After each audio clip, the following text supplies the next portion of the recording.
Кабардино-Балкарский государственный фольклорно-этнографический ансамбль «Балкария».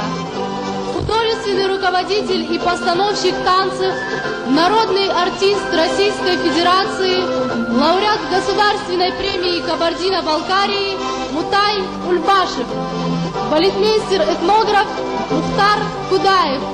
Программу открывает танец Озай.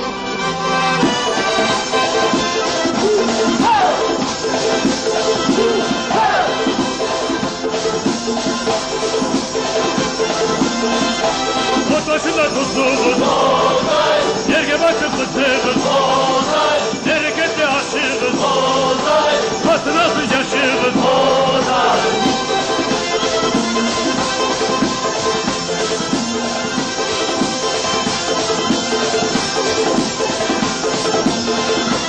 elini giz yaşarsın olda kalka cerrahsın yerge nasıl kabarsın yerine kendi iskarsın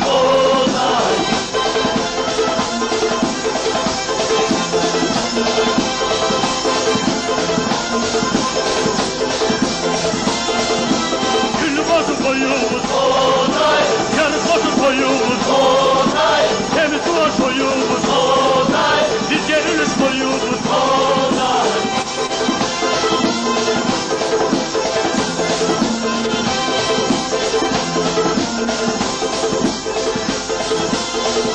Kulu kesek manga kes gece kesek kolunu kes savkalını keseyik hoşuyu göteyik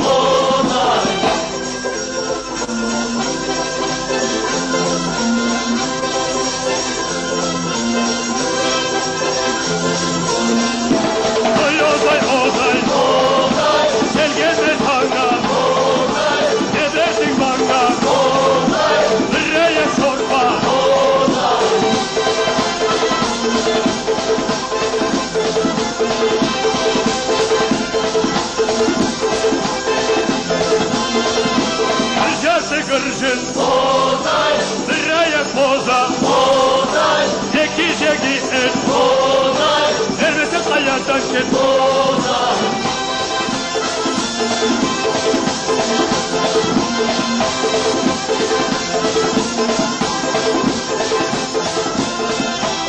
Oy ozay, yedersin manga, liraya koza, liraya koza.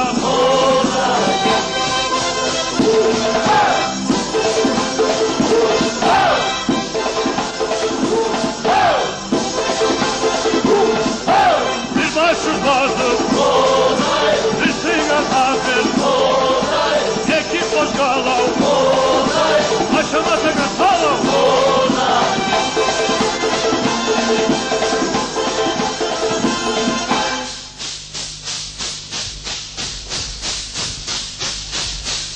Oy oy oy.